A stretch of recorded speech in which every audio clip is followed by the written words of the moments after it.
Charlie and Roy, all in the Hockey Hall of Fame. Brother-in-law Harold Cotton was a great player for the Leafs in the 1930s as well, played for the Americans as well. Cousins Murray Henderson and our two guests also started the National Hockey League too. So please join me in welcoming Pete Conacher, Brian Conacher, and our moderator today, the ultimate Leaf fan, Mike Wilson.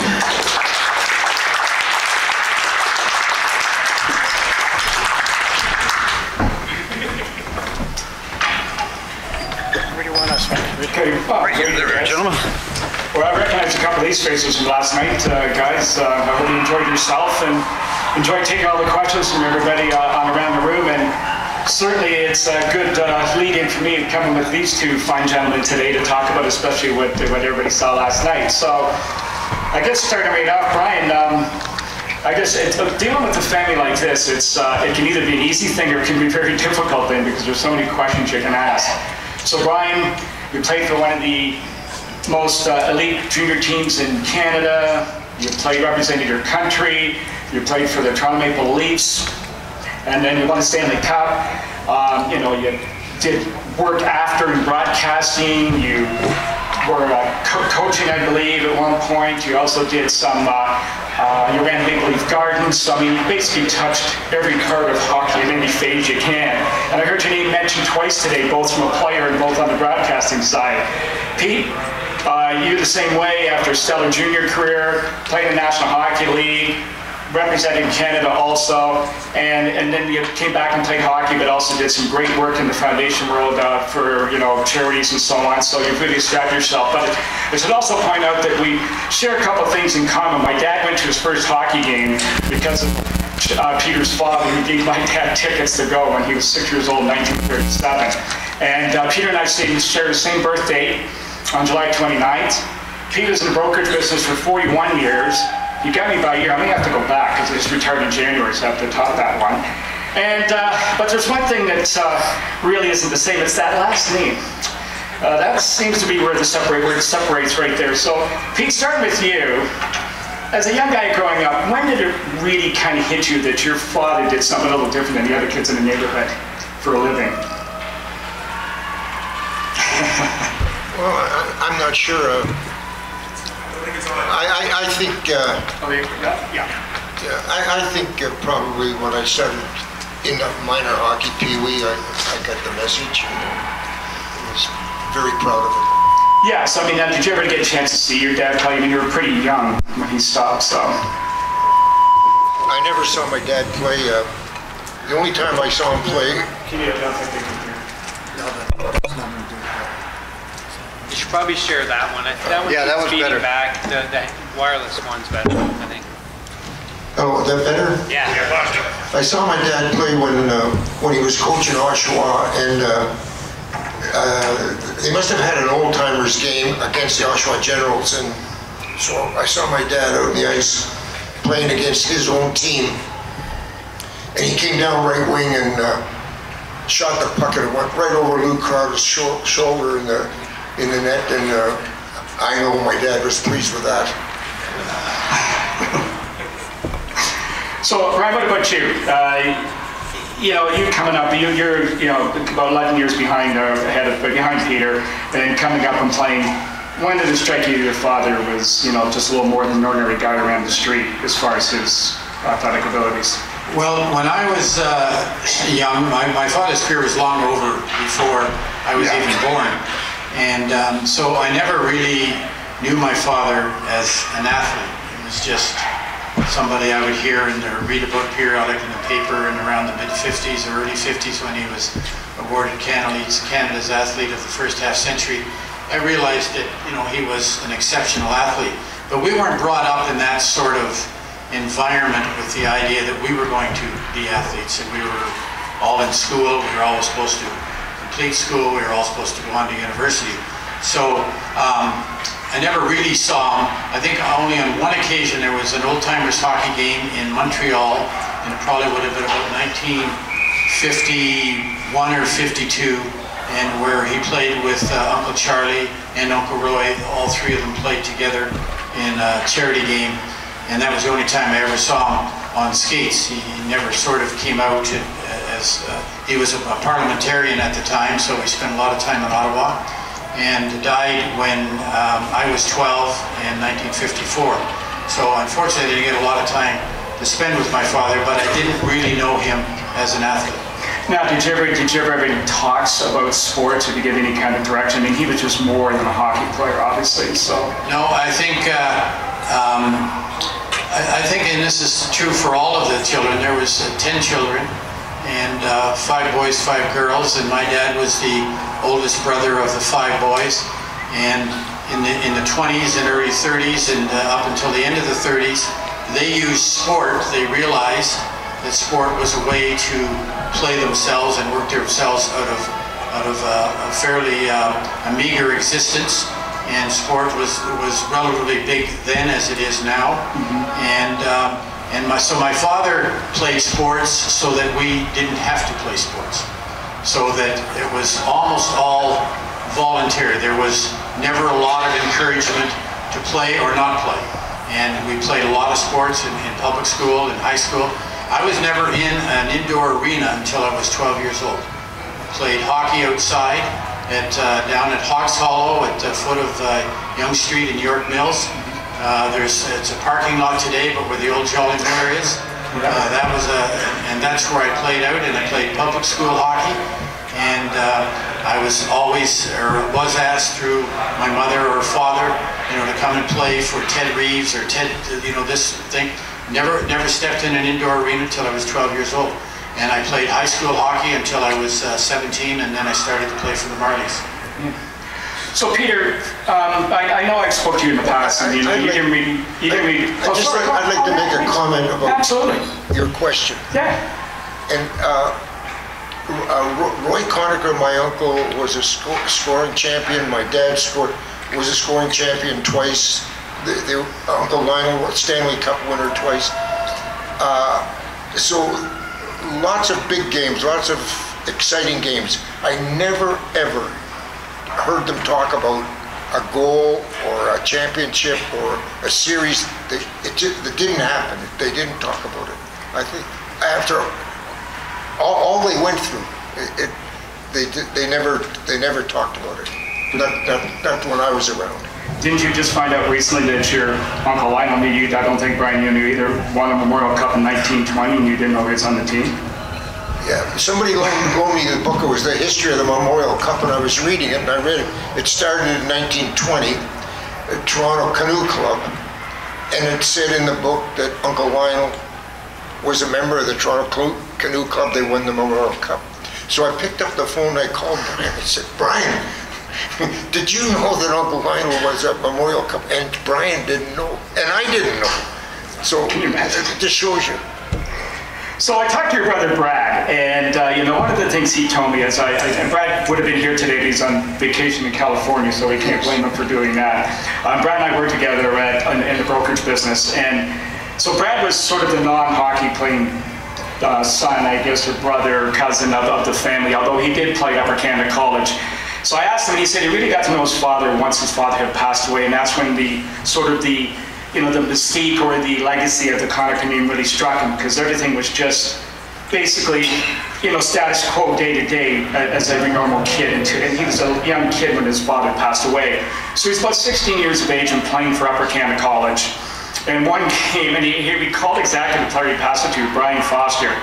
And he made one of these great passes, and Brian took it when he scored a goal, and everybody was just, it was the second coming, or first coming of Wayne Gretzky with Brad's pass, and everybody's jumping up and down, and you kind of looked at the guys and said, well, yeah, but what about the 6 before that I passed behind, or hit him in the skates, or shot it over his stick? And it kind of struck him that people expect Conachers to make good plays all the time. And it was then it really hit him that they expect that of him because of who he was. Did you ever feel that playing hockey, Peter? I played in Buffalo, and then I got traded to Hershey, and every time Hershey came into Buffalo, in the warm-up skating behind the net, there was a guy there, and he waited for me every game. And he'd yell at me, Pete, you'll never be as good as your uncle, you'll never be as good as your dad. And so, every game I got it, so I got used to it. So. Well, I think sort of like Peter. the farther away you got from Charlie and Lionel and Uncle Roy, the better they got, but we didn't get any better. So you were living in the shadow of a growing legend, certainly at the time that Peter and I played. And Peter and I played my first year pro hockey. Peter and I played against each other. He was in Hershey and I was with Rochester Americans. And but outside of that, I think I was conscious of it. It was interesting. I don't know. I'm sure a lot of you watched the first Leaf game this year when this Austin Matthews came in and scored the 4 goals. And they did an interview with his parents. And I thought his father made a fascinating comment. He said that Austin, ever since he's been a young boy, has been wired to win. And I think the Conachers are wired to win. I think that's a great definition. And it's a combination of, I think, genetics and I think expectation. I think that when we played sports, we were expected to do well. And even though you don't think it put pressure on you, I'm sure, you know, in hindsight, it probably did. I don't think it was bad pressure because, you know, ultimately winning the game was the object of it. But I think that I think we are wired to win, and I think in sports, I think it's shown itself. Well, I mean, that's a trait that is either in a person or a player. It's not necessarily always inherited, but, you know, to that point, Brian, you know, I would say, Peter, for you, come back to you when you were coming up, and you had that awesome year in 1951-52 with Galt, and you were, I think back in those days, the one Conacher member of the family you could probably watch was Roy, because he was still playing, I guess, as you were coming up. So is that somebody you took some inspiration from, watching the way he played? Or he was probably one of the ones you could relate to, I would guess. Yeah, Roy was still playing when I was playing my last year in junior, and I wanted to play like Roy. That's what I was looking for. I like the way Roy played. I think he was a smart hockey player and minded his own business up and down the ice. And I think I never saw my dad play, but Roy I saw. Well, a good story for just on that. Oh, sorry, Brian. Before you get off Uncle Roy, with greatest respect to Uncle Charlie I think is clearly the most famous of the Conacher brothers who played hockey, and particularly because of Toronto. But Uncle Roy was a real skilled player, and I think the things that Peter's saying, I mean, Uncle Roy scored 1 more goal than Charlie, and the story goes is that he wanted to score 1 more goal than Charlie so they didn't have to listen to him tell him what a great goal scorer he was for the rest of his life. And but Uncle Roy was, I saw him play as well when he played for Chicago at the tail end of his career, and I thought he was a very skillful hockey player and had probably the best skills and the best finesse, I think, of certainly my father. And Uncle Charlie was a very big, powerful, strong man, and had a wonderful shot. But I think Roy was a very skilled and played with a lot of finesse. Well, here's so just keeping on that theme with Uncle Roy. In that year, after 14 games, I believe, you got called up by the Hawks, and you were going to replace your Uncle Roy on that hockey club, and you went up for your first game in the National Hockey League. And I believe your dad went with you. I mean, take us through that whole experience for as you was a 20-year-old kid going to play your National Hockey League game, especially whose shoes you were going to fill at that time. Yeah, it was my last year in junior. I was playing in Galt, and I was playing with Kenny Worm. Kenny Worm was a centerman for me, and I was off to a good start. And Roy had played 12 games in Chicago, and he was going to retire, so they were going to take me up, and I was going to turn pro and take Roy's place. When I got up there, I played in Galt on a Saturday night, and the next night was Chicago. We're playing in Chicago against the Leafs, and I took the train from Galt to Chicago. My dad came with me. I came with my dad. Anyway, so we played the game, and we won 1-0. And They beat Toronto too, isn't it? We beat Toronto 1-0. And Toronto defenseman had the puck, and I went behind the net, his own net, to chase him. And somehow the puck dribbled off his stick out in front of the net, and Jimmy McFadden was standing there, and he shot it in, and so the announcer said, goal by McFadden, assist Mosienko and Conacher, and neither one of us has touched the puck since. So I said, this is a pretty good league. I like this league. Anyway, no, but then I got sent back to Galt. I finished the year in Galt, and I said to my dad when I was in Chicago, I said, well, why don't they bring Kenny up? But what about Jack Hill and Jack Price? He says, you want to bring the whole team? I said, I want to go back to Galt. Well, now, I might get the microphone down for a second. What about Kenny Warren, playing with him? I mean, you obviously must have held him in high regard during your junior years playing with him. Kenny was a perfect centerman for me. And, I mean, Kenny's career was in Chicago playing with Makita on right wing. But in Galt, he played center. He played center for 3 years, 2 years with me, and then the next year after I left. And they brought him up a couple of times at center. Actually, my second year in Chicago, they brought Kenny up near the end of the year, and the last 2 games of the season, I scored 5 goals. I scored 3 in Chicago Friday night, and I scored 2 in Boston on Sunday night. It just was a good fit.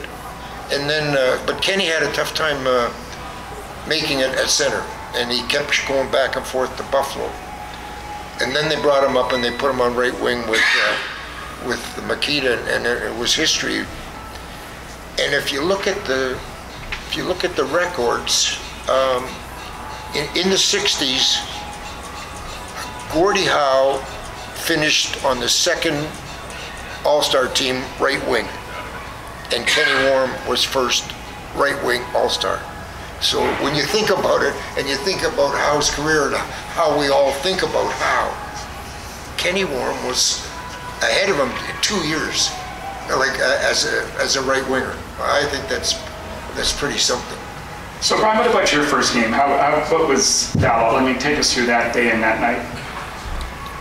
Well, I was, Eddie Shea can tell this story the best.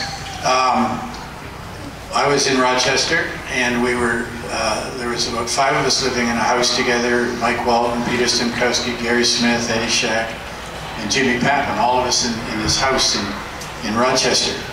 And about, I don't know, halfway through the season, the Leafs were going to go into New York, and I'd been playing fairly well in Rochester, and so I got called up. Well, the night before, I'd sort of pulled a groin, not badly, but sort of a little tweak.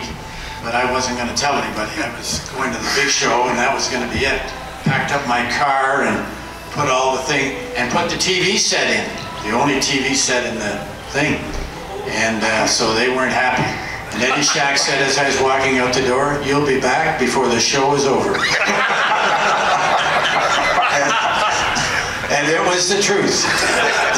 So I got up there, we went into New York, and that was back in the Madison Square Gardens days, and they had a pregame skate, and I think the pregame skates used to be in like a figure skating arena. It was a small figure skating pad within the Madison Square Gardens complex, and I knew right off the bat that I wasn't going to be able to do the job, but I just, you know, you just don't say anything, you know, you think you're there forever, and anyways, I did not play well, and I had a few shifts, and that was about it. But I was back in Rochester before the show was over. Now, before you got to that, let's take us through your decision to join the Canadian national team a couple years before that.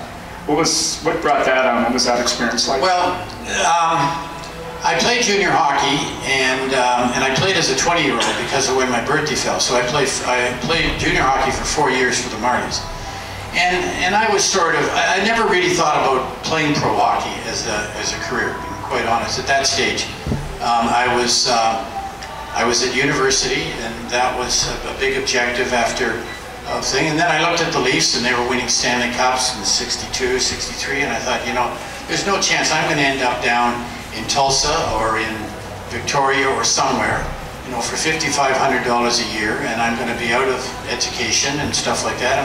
And I'd been brought up to, my mother was still alive, that getting an education was very important, and I thought it was as well. And so I never really got into the mentality that I was going to play pro hockey. And then I went to Western, the University of Western Ontario. And I actually went to Western as a football player. And the first year I was there, John Metris was the coach. My brother Lionel had gone there. He'd been a collegiate all-star and had taken a brief stint with the Montreal Alouettes. But he was a Canadian running back up against George Dixon and somebody else from the US. And you knew there was no chance as a Canadian to crack the lineup against, you know, the CFL at that time as a Canadian running back. There was very few of them, Ronnie Stewart and a handful at the most. And but my first year at university, I didn't play hockey at all. Played junior, I went to university, and I played football. And I ended up being the all-star running back in the intercollegiate football. And I liked football. And then the following spring, which would have been the summer of '63, I'd completed my first year. I had been drafted by the Calgary Stampeders. And I knew that if I was ever going to think about playing professional sport, that I had been better off to play hockey than football. Football is a game of contact and complete, you know, sort of collision. And my style of hockey is a game of avoidance. So I thought, you know, that if I was going to think at all about playing professional hockey. But I didn't think I was ready. I mean, after a junior career and all that, I knew there was lots of shortcomings in my game. And that's when I got introduced in the summer of '63. Father Bauer had taken over or created the original Canada's national team to replace the Trail Smoke Eaters and the Kitchener-Waterloo Dutchmen and the Whitby Dunlops that Peter had played with previously, because it became evident as the European teams got better that the senior teams were not up to being able to handle them any longer, and they'd had great runs at it and great successes, but they hadn't won a championship since I think what, 1960 or 50-60 they hadn't won the Olympics, and I think from '61 on they weren't able to do anything at the World Championship. So they developed this whole new program under Father Bauer. My connection with Father Bauer was sitting on the bench in my last year junior, when we were in the playoffs to go to the Memorial Cup in Maple Leaf Gardens, this building, and we had St. Mike's down 3-1 in the best-of-7 series, and we lost. And we lost because of Father Bauer as a coach. They had some great players. They had Jerry Cheevers in goal, and they had the Keenan brothers. They had a terrific lineup, but we had them down 3-1, and we've been able to contain them all during the season. And just through the coaching and the lack of discipline and coaching that we had on the Marlies, because Marlies were like a wrecking crew at that time, and we should have gone to the Memorial Cup that year. I mean, we were there, and we just let it slip through our hands. And so and Father Bauer was very instrumental in that success. And in the summer of 1963, right around the end of June or July, he called and said, we're doing this program. What we're trying to do is get a lot of players that have been drafted or owned by teams like Terry Clancy and Gary Deneen and Barry McKenzie and all these guys that haven't turned pro, and put together this concept of a national team, a younger team, and we're going to go to UBC, and we're going to train for the 6 or 7 months before the Olympics. And I remembered back, and I'm not sure whether it was the 24 Olympics or the 28 Olympics, but I remember my mother saying that my father one of his only regrets in sports was that he never went to the Olympics. And I think he had an opportunity to go to the Olympics in track and field, and I think in 1924 or 28, and did not go. And I thought, you know, this is an opportunity to go to the Olympics, and it's not something I want to look back on and say, I wished I'd done it. And so I got involved in that program. And what I learned playing for Father Bauer was what made me realize after that experience that I could play in the NHL. But he taught me the things I needed to know. Because if you don't score 25 or 30 goals in the NHL, you better be a good, solid defensive player and a two-way player. And that's what I learned to be. So what was your impression of the Europeans when you went over there for the first time? Particularly the Russians? Well, I've written about this, yes. And commented about this lots, but the international hockey at that time was not the flavor of the month. The NHL was, you know, totally dominant in people's mind, that it was second-rate hockey, that they'd be lucky if they could beat an American Hockey League team. And having played against the Russians, the Czechoslovakians at that time, Finland and Sweden were coming along. I mean, these were very skilled hockey players. And it wasn't the rock'em sock'em type of hockey. It was skill-based hockey. You know, skating, passing, shooting, and they were exceptional, and they were in tremendous condition. And so I realized in coming back, even though the national team program, one of the reasons I wrote the first book I wrote back in 1970 was really to document the history of Canada's national team, because when we lost the World Championships, the chance to have them in January of 1970, that program really, the rug was pulled up. The NHL was dead against Canada's national team. All we needed in the 1964 Olympics was Yvan Cournoyer or Bobby Rousseau. There was players there that we could have had if the NHL had seen fit to let them go. And we only were a player or two away from, I mean, we lost 3-2 in the final game against the Soviets. It wasn't like we got blown out of the water by anybody. And then when you came home, nobody listened to how good these guys were. Well, no one would believe it. And I remember Billy Harris. Billy Harris coached the Swedish national team in the 1972 Olympics. And he came back, and Billy Harris and myself, and there was John Robinson, I think, from the Montreal Star or the Gazette, wrote and said, you know, when they were the Team Canada 72, he said, these people better be careful, because these teams are a lot better than they were. And Billy Harris and I were one of the very few in Canada that predicted that they not only would win some games, but they theoretically could win the series. And of course, that was the first time I was made persona non grata. Let me count the ways. So Peter, so in 1950, so near around 58, 57, things were maybe trying to slow a little bit for you in hockey, in the National Hockey League, and you almost wanted to quit, or maybe you did step aside, and then you get the call from Belleville, and you went to go play for Canada. Take us through that experience with you. Yeah, I've been with the Leafs, and I got sent down, and I finished the year in Buffalo. And when I came home, I said, that's enough for me. I'm gonna, and so I got a job with Seagram's, and I was working, and then Billy Ray got fired from the Leafs. He was the coach, and he was responsible for drafting me because he was coaching Rochester, and I was in Buffalo. But then I was going to get sent down. Anyway, so Belleville picked up Billy Ray to help Ike Hildebrand coach the team in the World Championship. And Billy got me reinstated as an amateur to join the Belleville team. And I was just working in Toronto then, but I was thrilled about that. But the only thing is, before I left, the night before I left, I had to drive to Buffalo, and I had to sign a pro contract, so that when the tournament was over, I was back in Buffalo as a pro. So they weren't. That was a win for Buffalo.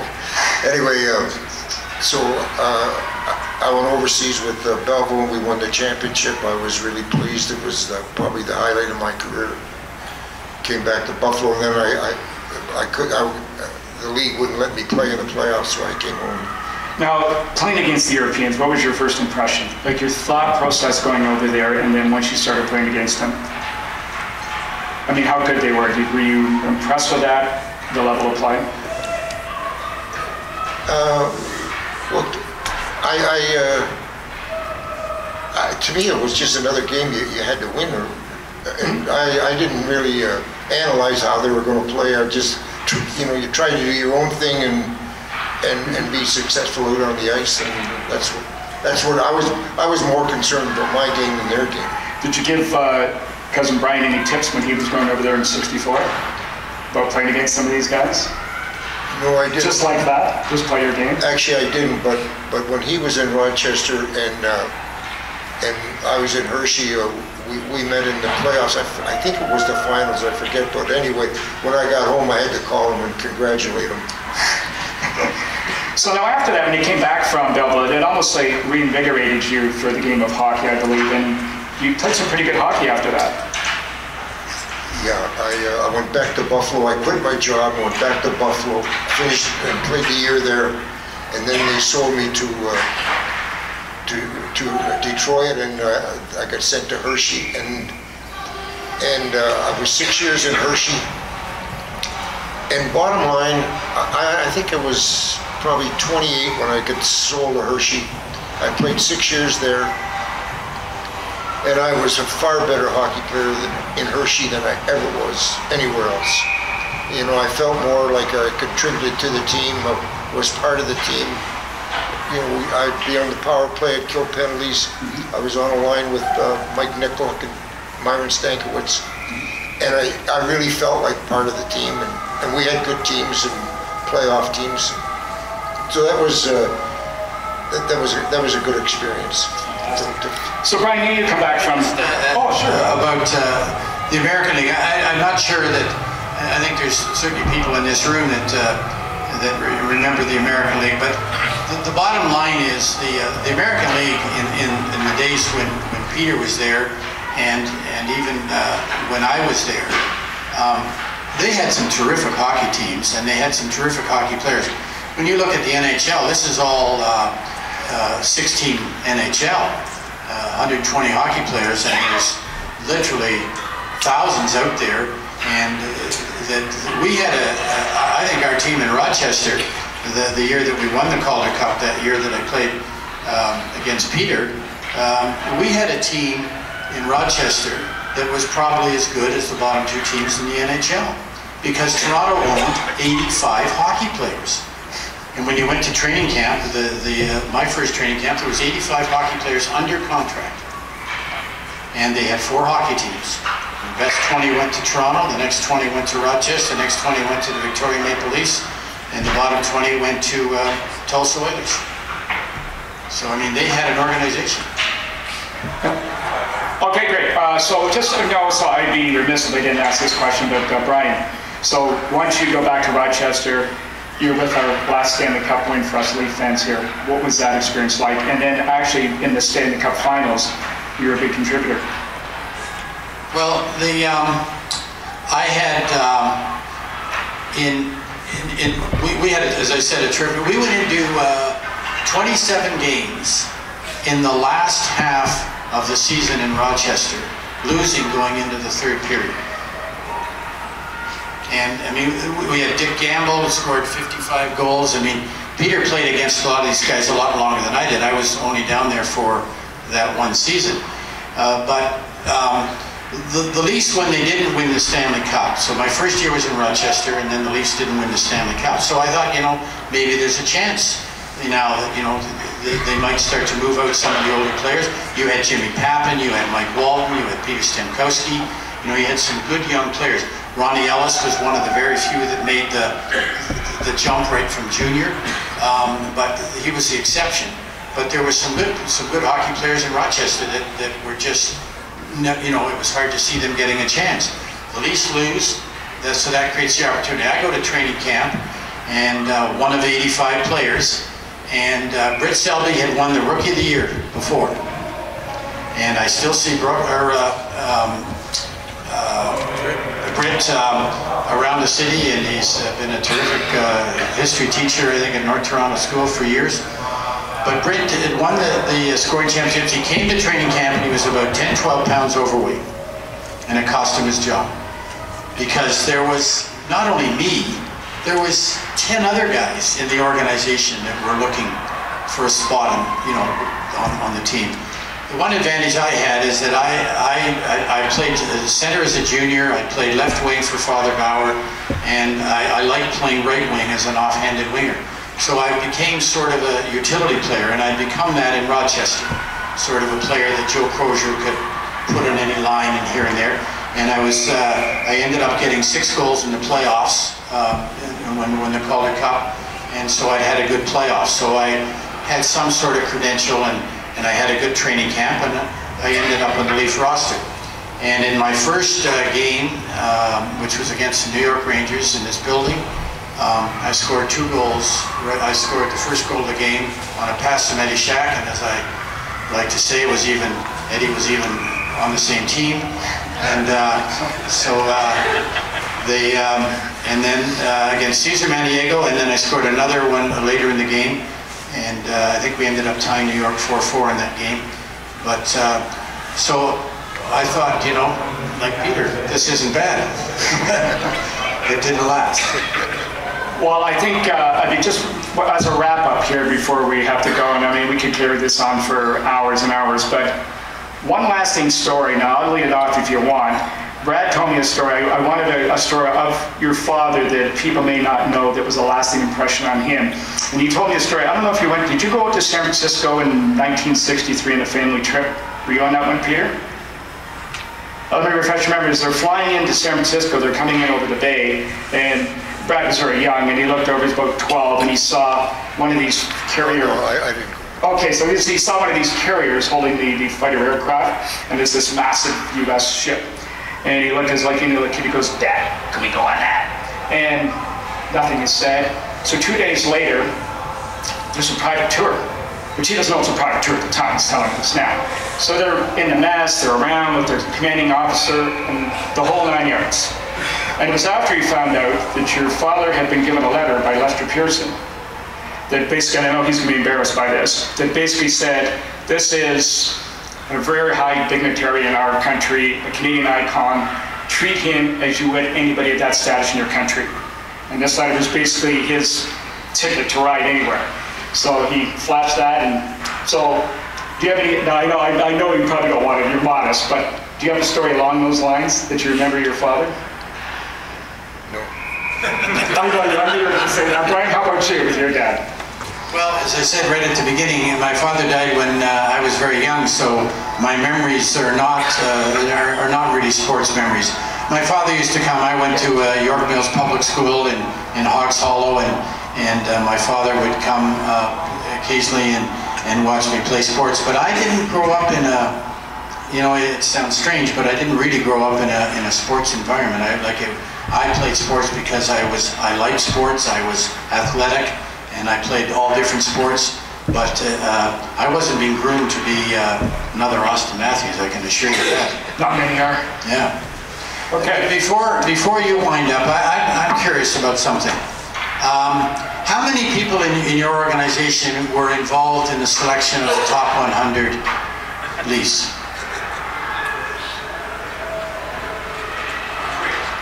3.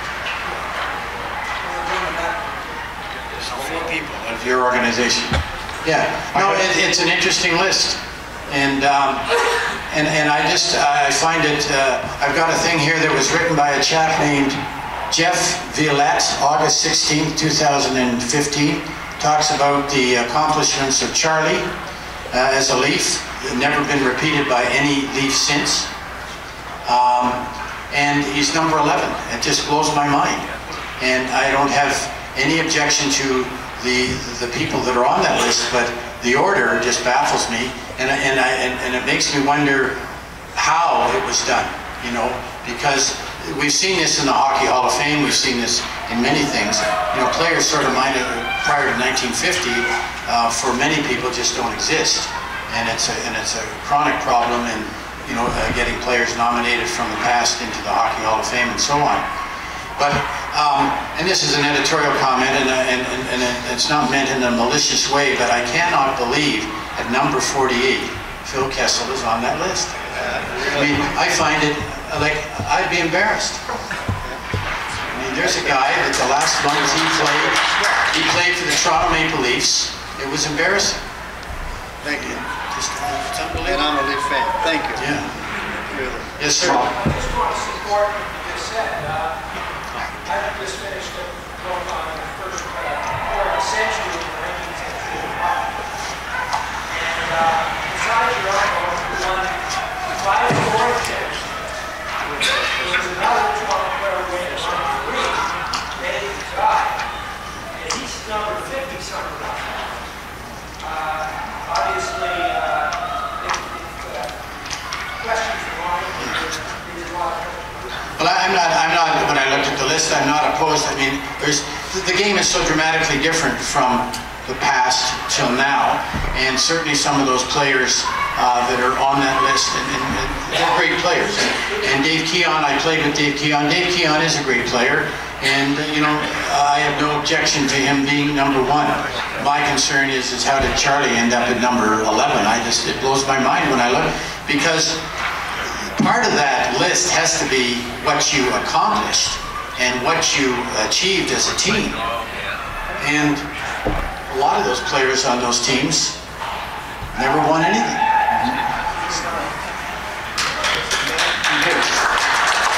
Hey guys, thanks very much, guys.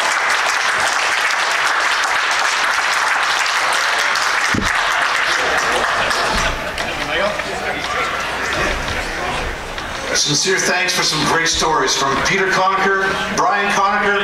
Thank you, Mike Wilson, as well. Outstanding. And the Conacher legacy continues. Thank you.